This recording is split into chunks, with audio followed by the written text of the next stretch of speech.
Welcome to Steeltown. I'm your host, Kelly Fedor, and on this episode, The Push, we'll look at the current state of play in Whyalla as the blast furnace recovery continues. Let's start with the CEO of Liberty Primary Metals Australia, Sandip Biswas, who fills us in on some recent developments with the business. Thanks for your time, Sandip. LPMA has had some encouraging news recently. Can you tell us more about that? Indeed. LPMA has negotiated a term sheet for Australian dollar 150 million from one of the major credit funds globally. Everything going well. The milestone funding is expected to be completed by end of the calendar year. It will be in parts be used to provide the critical capital which is needed for the Whyalla steel and mining operations, and to obviously support our suppliers who have been standing by us, employees, and obviously the ongoing maintenance work at the blast furnace. And in part of the rest will be used for the other parts of the business in LPMA. This funding builds on the $400 million of support which GFG has already provided to the Whyalla Steelworks over the last 2 years. I take this opportunity to thank everyone who have been involved in reaching this stage. How are the discussions with the various suppliers going? We're talking to our suppliers, to the steelworks and the mining businesses on a daily basis. The conversations are very collaborative and cordial.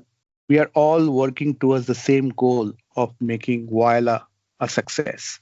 The fundings we are negotiating will certainly help the efforts in achieving this goal. We've talked a lot about the market. How is the steel market right now? I have been in this business long enough, but this is one of the toughest we have experienced in recent history. And it is impacting all steel players globally.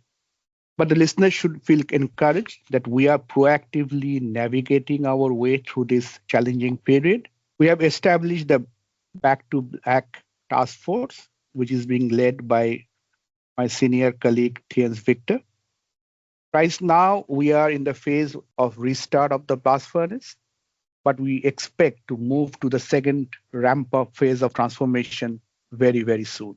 The team is working exceptionally hard on what is a challenging task. And I want to thank them for their resilience, determination, and commitment. There's been a lot of chatter about mining. What is happening with that side? We have a great leadership driving the mining business.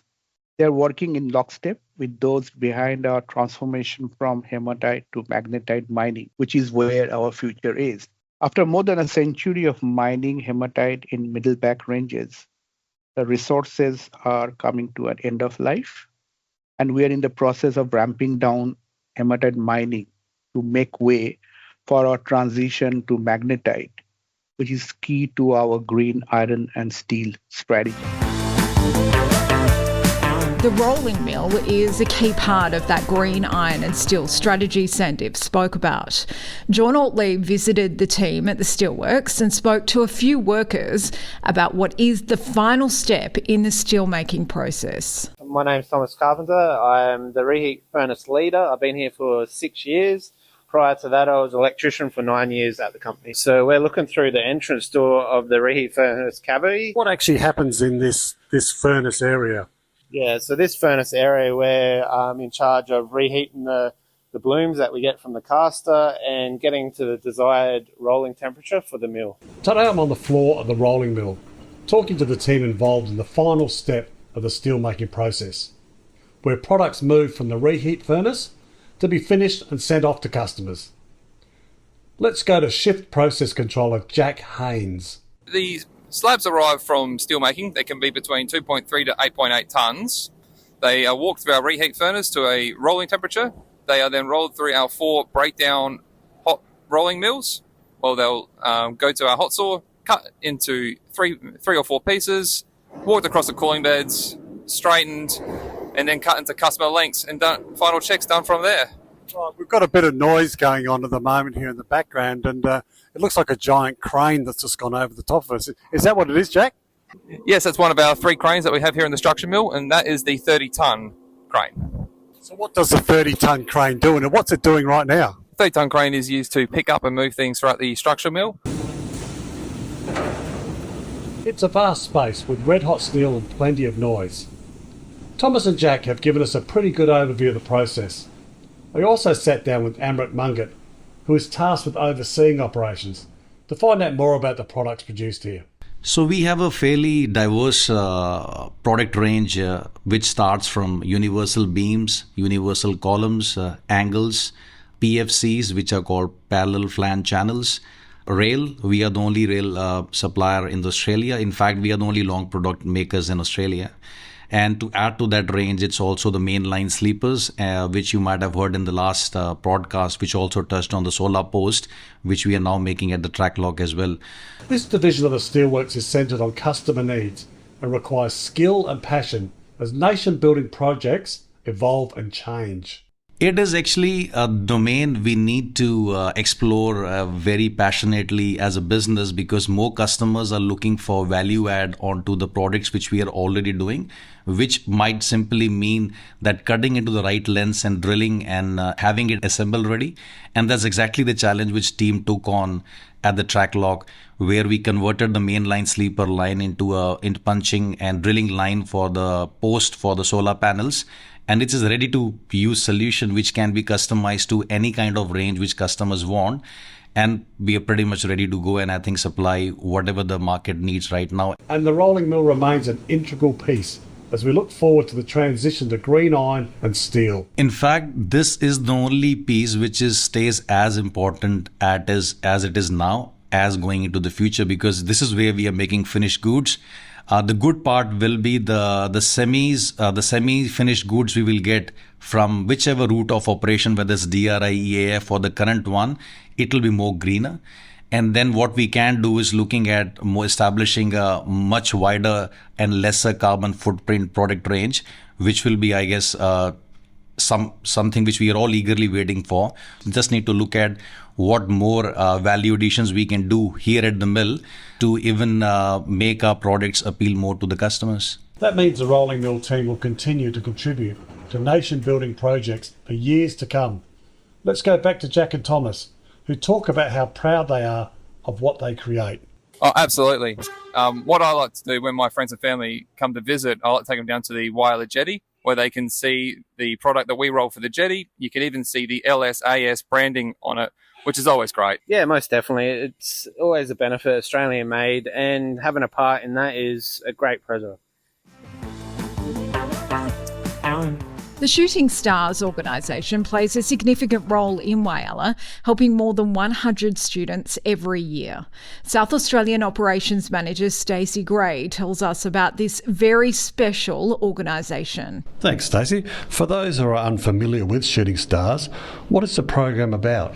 So Shooting Stars is actually a school-based program where we support Aboriginal and Torres Strait Islander girls and women. We're about empowering our girls and women to believe that they can achieve in life. So we offer things like support, advocacy, and we really want to provide them opportunities to grow a strong sense of self and be able to make informed decisions about their pathways moving forward. Okay, and GFG are a proud sponsor of Shooting Stars. What does that mean for the program to have GFG sponsoring?